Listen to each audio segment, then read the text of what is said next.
Hi, I'm Marshall. I'm the owner of Going Gear, and this is the extended review of the Nitecore P15 and P16 flashlights. Alright, so here's the Nitecore P15 and P16. Really similar lights. The big difference between them is the LED. So the P15 has the XPG2 LED. It's going to give you 430 lumens on max output, very concentrated beam.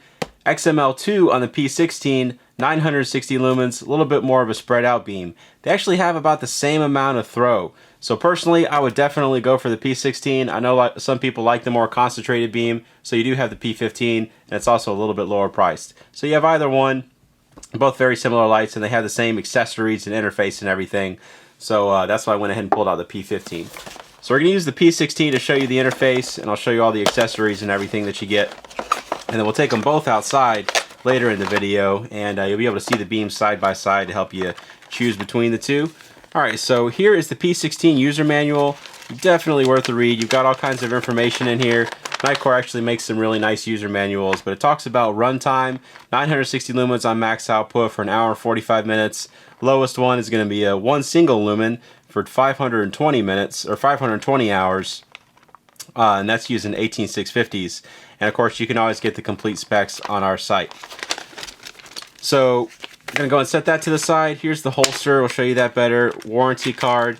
You have a lanyard, pocket clip, combat grip ring if you happen to want to attach it on there. So that helps you if you're using it in like any of the pistol grips or anything like that. It attaches right on there after you take off the tail cap.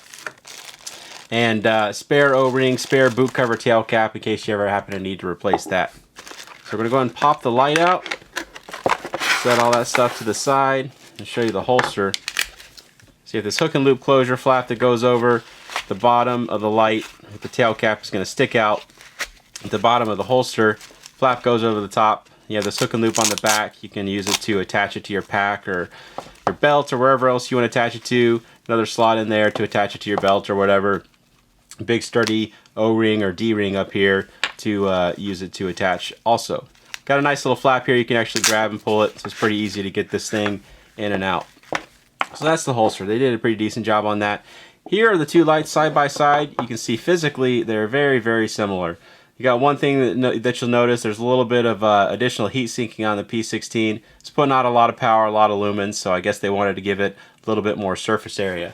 Then when you look at the LEDs, that's where you're going to notice the really big difference. So you've got that smaller XPG2 on the P15 and then the larger XML2 on the P16. So that's the big difference between the two of those. Go ahead and set that P15 back to the side, and then we'll look a little bit closer at the P16 because since other than that, they are very similar. So switch on the side, switch on the rear. I'll show you better what those do here in just a minute. Kind of turn it around a little bit. Stainless steel bezel on here, so nice bezel on there to help protect you from impact. Let's go and take the battery tube off, and we'll go and throw a battery in here. So it's compatible with either two CR123s or a single 18650. I always recommend 18650s just because if you're going to be using the light a lot or even a decent amount, the cost of CR123s stacks up really quickly. 18650s usually give you the best runtime. With this light, they do give you the best runtime, and a lot of times they're going to give you the same or higher output as compared to CR123s. They're just a really good option, especially if you're using it a decent amount. And I recommend the EagleTac 18650s. This is one of the 3100 ones. The 3400s are also really good batteries. They're both really high quality. Those are the ones we tend to recommend. Pretty decent price on them too. So we got the battery in there. We're gonna go and put the head back on the light, and we'll show you the interface and everything. So we got that screwed on there. Two switches here. Lightly press that rear one. You get your momentary. Click it all the way for constant on. Then the side switch is what's going to be switching you through the modes. So you can see you tap it, cycles through your different outputs, and it does go pretty darn low. So the lowest output, about a lumen, you get that crazy battery life. And people always ask, why do they put that in there? That's ridiculous. It's not enough light. It absolutely is. I actually prefer less than this for nighttime kind of stuff, because this is kind of bright at night, especially if you're looking at stuff this kind of close. You're looking at some text in a book or a manual or something like that, or looking for something in your pack, or you're not trying to disturb your significant other or your kid or something like that at night. It's a great amount of light, and even less than this is still absolutely usable, and you get that fantastic hundreds of hours of runtime. So it is definitely a usable amount of light, and then when you need it, you got that higher output, you can just bump it right up to. There's also some flashing modes in here, so if you have it turned on and you do a press and hold, it's going to go into strobe, press and hold again, and it's going to go into a location beacon. Actually, sorry, this is the SOS, and then one more time it goes into a location beacon flashing mode where it just flashes it really quickly every now and then just to kind of give you a little signaling flash. And then you can just tap that switch to get back into your regular illumination. Now there is memory on the light, so if you turn it off, turn it back on, it's always going to go back into that same output as long as you don't use the side switch. There is no memory for the SOS and the beacon. There is memory for strobe. So if you do the press and hold and you have it in strobe, you turn it off using that rear switch, turn it back on, it does have memory for the strobe. So if you want it to always come on in a strobe, you can do that. And then you can just tap it, get back into your regular illumination modes. So pretty cool interface on here. This side switch will actually glow at night and give you a battery indicator. So it'll kind of give you an idea of the remaining battery life in here. There's a nice feature that it has on there. And same exact interface on the P15, and you'll see better when we take them outside the differences between the beams. So let's go ahead and go do that. We're going to take the P15 and the P16 outside. Okay, we're outside with the Nitecore P15 and P16. We're going to go ahead and compare them to the 40 mag light that I always use, because pretty much everybody's familiar with how this thing performs. Let's go ahead and try out that mag light first. Dock house down there on the lake, about 100 feet away. Bushes and trees and different colors and stuff like that. Okay, let's go ahead and try out the P15 first. Gotta look and see which one I have in my hand. Alright, here's the P15. So this is the XP-G2 model. You can see nice concentrated focused beam. Pretty good distance on this. 100 feet away. Lights it up really well. You can see all the details and everything out there really well. And you have the different outputs. So you can just cycle down to your different outputs. You can see even on the lowest outputs, still have pretty good distance. On the lowest one, obviously, it's going to be more for up close kind of stuff.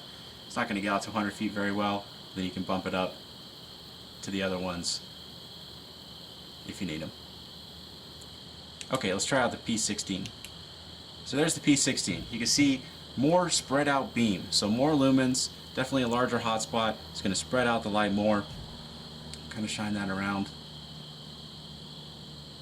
Zoom in on that dock house again, just so you can see that out there. So different beam pattern. P16 is probably going to be the more popular one, but if you like that more concentrated beam with a little bit of extra throw, P15 is still a good bet. Make sure we both have them both on high. Show them side by side. So there is the P16, P15. See the beam pattern pretty easily. Tell the difference between the two. Shine them around. Alright, let's go ahead and try out a longer distance. Okay, we got a lot longer distance to work with now on the P15 and P16. Let's go ahead and try out that P15 first. There you can see the comparison targets I always use in the comparison videos when we go out to the farm. First one's out at 50 yards, second one's out there at 100 yards, and then the tree line out there is at 130 yards. So zoom in just so you can see those a little bit better. There's the first one, there's the second one, and the tree line out there. Obviously makes it out to all of those really, really well. Even on the lower outputs, it's going to get out there pretty well. And this boat right here is about 20 feet away from me. So there's your different output levels. Alright, let's try out the P16. So this helps illustrate the difference in the beam a lot better than the earlier part did, just because we got a little bit more distance. You can see how much wider it is, a lot better. So first target, second target, tree line beyond. Both of these lights obviously light up all those really, really well, but you can see a really big difference in the beams. So we'll have the P16 on the right, P15 on the left. Kind of shine them around, just so you can see at a little bit longer distance what they look like. Okay, so there you go. That's the Nitecore P15 and P16. If you like them, you can buy them from us at goinggear.com. Any questions or comments, you can reach me in the comments or at goinggear.com. And if you like the video, be sure to subscribe. We put a ton of flashlight and gear videos out. Thanks for watching.